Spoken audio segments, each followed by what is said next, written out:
When your spouse is dysregulated and shut down and then lashes out in anger, what's happening and what can you do about it?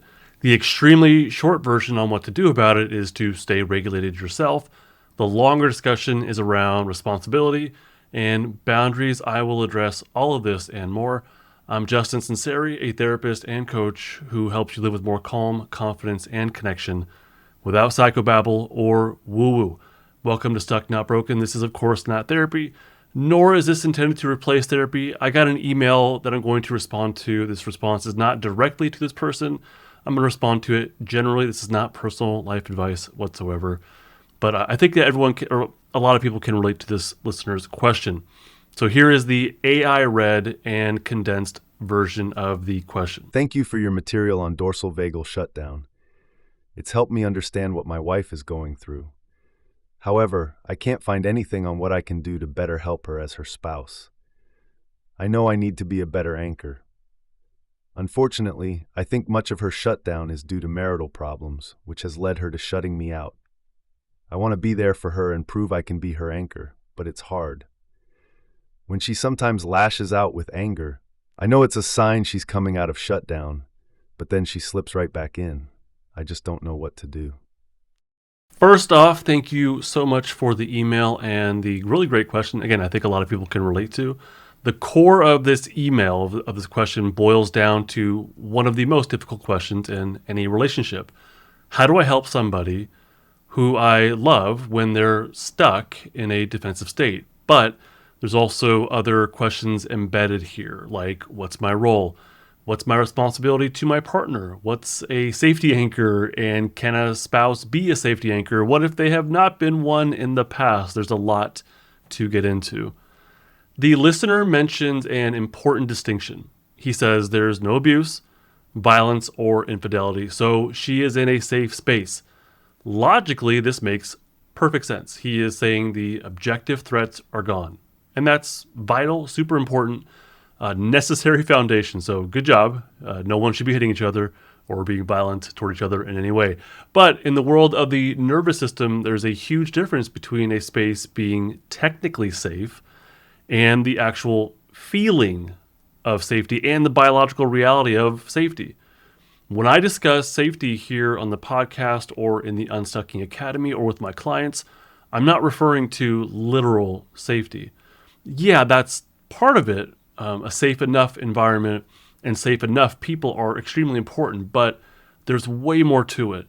Safety refers to biology, the ventral vagal safety pathways from the brainstem in particular. We need these to, in essence, to activate, for lack of a better word, and the environment and the people are a part of that. But for someone who lives in a chronically defensive state, like shutdown, so for someone who has less activation of their safety pathways, they need more than literal safety. They need to access their safety state and then practice being in it. More than once, a lot. They need to put in the safety reps and exercise their safety state, similar to working out to increase your strength or to build any sort of skill. Part of this process is connecting with and building safety, but another part, which is way more difficult, is connecting with stuck defense.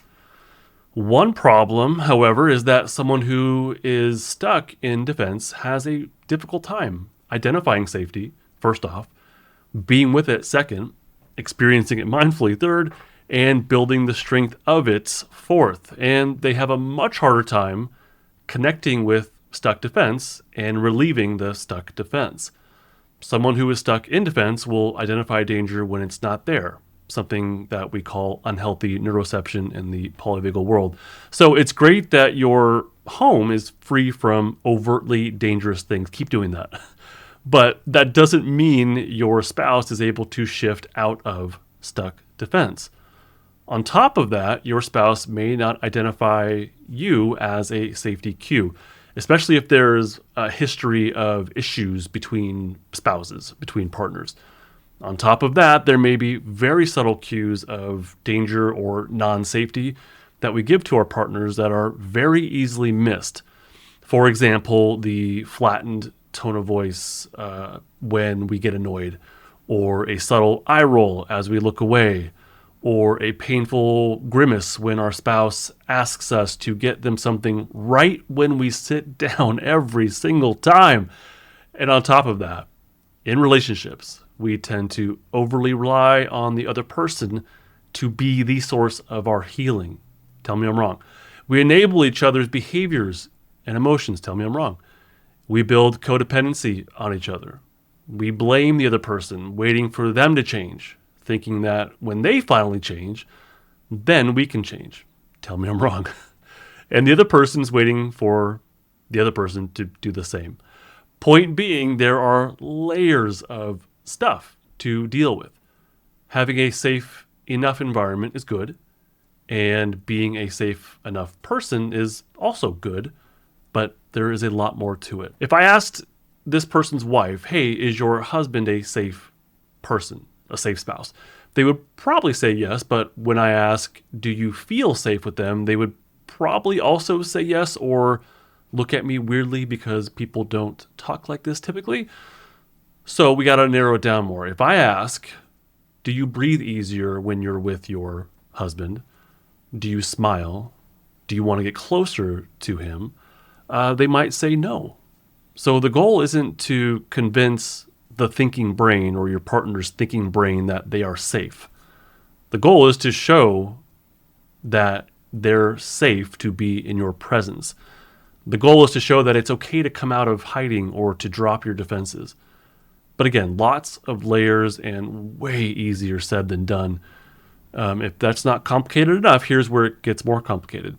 This listener, and I'm sure you listener maybe can relate, says that his wife's shutdown is due to marital problems, which means that he is in a uniquely difficult position. He is simultaneously a potential source of safety, potential. There's some history there, there's familiarity, there's love, but they're also a potential source of threat or danger. Her nervous system may not distinguish between he's trying to help and he's part of the problem. Again, this is a biological process, not a cognitive one. One's spouse may know the other person's safe, but biologically, their body is not in a safety state. Now let's address the moments of lashing out. The listener could be exactly right. This is a sign of, or could be a sign of movement, of self-regulation. It's potentially a very good sign. Is it a good sign that she's lashing out in anger and directing it at another person? No, that is not what I mean. We are mammals. If we can't be safe, we run. If we can't run, we fight. If we can't fight, we shut down. But we can get stuck in one of those defensive states. For someone who's stuck, they need to come out of this sequence in the reverse order. They need to immobilize in shutdown and then emerge into fight activation, and then flight, and then safety. So from immobilization to mobilization to safety. Deb Dana calls this the Polyvagal Ladder.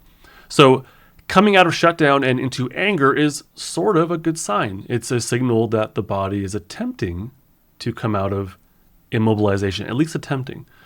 The body may be trying to self-regulate to get unstuck from stuck shutdown. But when the anger is chaotic and taken out on others, on the self, or on property, then that is obviously less than ideal. That signals the body is trying to come out of immobilization, but it lacks the safety capacity to handle the returning mobilization. The safety state needs to be strengthened first. As it strengthens, self-regulation becomes much more of a possibility. I've actually found this to be true in the last 2 cohorts that I ran. Safety Simplified, it's a 4-week thing, and Self-Regulation Simplified, an 8-week thing. In both cohorts, safety activation went way up, and all defensive activation overall went way down, but not entirely. Fight activation increased in both cohorts. Why would this be? Because through the cohort material, the practices, the co-regulation amongst the students when we met live, the levels of safety went way up. And as safety went way up, shutdown and freeze went way down. As they went way down, fight activation went up. In other words, as the body came out of immobility, mobility increased, but not like disorganized, chaotic immobility. The cohort members shared stories where they felt empowered. They were using that mobile energy, that activation, to take on new challenges, to speak up for themselves, and like start new projects. It was not a chaotic, disorganized thing because the safety state had developed enough to not only decrease shutdown and freeze, but also welcome and guide the defensive activation back into mobility. So yes, fight activation from shutdown is a potentially great sign if it's regulated. When we take it out on others, that is not regulated. It is totally okay to speak from empowerment toward our spouses or others when things need to be said. That is totally fine. That's different than lashing out and blaming, shaming, belittling, or humiliating. Do not get those two things confused, please. So here's what I suspect is happening in situations like this. Partner A comes out of shutdown. The anger surfaces. It gets directed at partner B, who then, of course, gets hurt and reactive, even if they don't show it. Partner A picks up on it, and their nervous system says, not safe. Back into shutdown, along with life themes going through the mind like, I knew it, I cannot rely on partner B. This is a loop. It's a painful but very predictable loop. And we'll come back to this loop later and what to do about it. The fight activation isn't the problem. Fight is showing up as anger, but it's mobilized energy, finally moving. That's progress. One problem is how it's expressed. Partner A ultimately needs to strengthen safety and then mindfully welcome the fight activation back into the system. Another problem is what happens next, though. Partner B justifiably has a reaction to partner A's anger, but lacks the regulation to do something different, just like partner A also lacks the regulation. There's a rupture or misattunement in the biological communication between both partners, as well as behavioral and verbal miscommunication between the two as well. On top of that, there is potentially no repair happening, no return to safety together, just the familiar, aggression and then retreat, probably over and over again. If you've been on the receiving end of this cycle, as partner B, I guess, your nervous system has been through it too. Being patient and caring does not mean absorbing verbal abuse indefinitely. Your biology matters, your safety matters. Being a doormat is not anchoring for you or the other person. Some people would call that fawning. I would call it codependency or insecurity or shutting down or freezing. If I never ask someone in shutdown to just snap out of it because that's not how biology works, then I'm also not going to ask their spouse to endlessly tolerate mistreatment because the other person is struggling, quote unquote struggling. That's not okay. Both things can be true. Your partner's in pain and you don't have to be their doormat or their punching bag.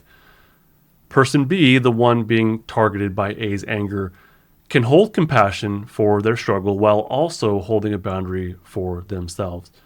In fact, boundaries are safety cues, in my opinion. A person who can calmly say, I hear that you're upset, and I'm not going to continue this conversation while you're talking to me this way, it's demonstrating regulation. That may not feel great for person A, and they might interpret that as abandonment or rejection, but that is ultimately person A's problem to deal with. Person B can totally be a support, but not at the expense of their own well-being. Healthy boundaries, including an assertive refusal to participate when person A is being hurtful, is a cue to person A that person B is self-regulated and a safe other, even if it does not initially feel that way, and even if person A initially interprets the refusal as abandonment or rejection. If you've done things in the relationship you need to make amends for, you should probably hurry up and do so. So if you're person B in the situation, if you've done something you need to apologize for it, do it. And if your spouse needs to share how those choices impacted them, then person B, you need to listen, even if it hurts. Once they start to shame and belittle, that's different. That is not okay. We need each other's co-regulation, but we can't get that when we're mistreating the other person. When we mistreat others, it will instantly put them into a defensive state, and then co-regulation gets cut off, understandably. And when co-regulation's cut off, we return to familiar habits of hiding or blaming or avoiding, and we return to familiar stories of being abandoned yet again, or being unlovable, or I knew I could never trust you. This isn't about blame. It's a biological communication between two organisms with very complex, multi-layered backgrounds. Breaking old individual and old relational cycles requires a much different approach, and it's extremely difficult. Somebody in this dyad has to do something different. Ideally, both people, A and B, confront difficult conversations only after first anchoring into their own safety state and then coming together and focusing on healthy communication skills. But that is not likely to happen, is it? It could happen, but both people need to be on the same page. And that's not typically how relationships go, is it? So, dear listener, it falls on you. I don't have your spouse here listening to me. I only have you. If you want your relationship dynamics to change, it's on you. Wait. Don't give up on me now. Let me explain. If you show up differently, the relationship must change. Imagine the relationship like a machine that is made up of only two gears. You and your spouse are the gears. The machine is the relationship. Both gears move together. Whether this is pleasant hand-holding walks on the beach or unpleasant fighting and retreating, the gears are moving together. If one of the gears refuses to move the same way, something must change. Ideally, both gears work together to change the machine. Realistically, that is not going to happen. Even when couples show up to therapy together, it's usually one of the gears that's forcing the issue. So is it up to you, dear listener, to heal the relationship? No. Is it up to you to heal your partner? Also, no. Don't hear it that way, please. But if you want your relationship to change, it is up to you to show up differently. You need to be the gear that refuses to move in the same way. Yes, heck yes, this causes more friction initially. Change always does, maybe especially in intimate partner relationships. If I had you in the therapy room with your spouse, I would put it on both of you easily. But I probably have only one of you, one of the gears in the machine, listening to the podcast. And so it's on the listener to do something differently because you're the one hearing it. The listener, you, all of you listening, need to be, first and foremost, self-regulated. If you can be self-regulated, you can act as your partner's co-regulator. You can be their anchor and the catalyst for change in the relationship. I actually have a podcast episode called Self-Regulate to Co-Regulate, and I'll put that link to that in the show notes to the YouTube video. But Justin, they need to change. They keep doing X, Y, and Z, and I hate it. That may be true. I won't disagree with you. That could very well be true.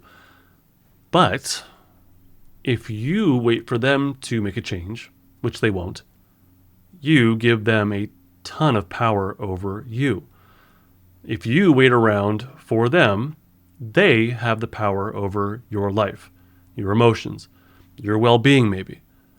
I encourage you to take ownership over your well-being in all regards. Hopefully, this helps shift the dynamics in the relationship and your spouse's nervous system picks up on it, hopefully. And then hopefully their nervous system begins to shift. And then that gets reinforced within the relationship. That is ultimately out of your control. What is in your control is what you do today to make a change. If you're honestly making changes and building more self-regulation, you will be better able to ride the highs and the lows of the relationship. I sincerely hope your loved ones follow. If they don't, if they refuse to better themselves and to work on their own self-regulation, that is out of your control. Let's talk about what you can do to start shifting the dynamics in your relationship. I have 2 general recommendations and 2 more specific things that you can do in these 4 tips. Tip number 1 is a general recommendation. Self-regulate first. Before you can co-regulate with someone, you must be able to self-regulate. Your most powerful tool is your own nervous system state. When that wave of anger comes from your partner, the work is to notice your own defensiveness rising, and instead of reacting from that, stay grounded in your own body, feeling your emotions and being with them while staying firmly anchored in safety. Ideally. This is super hard. Some might say super duper hard.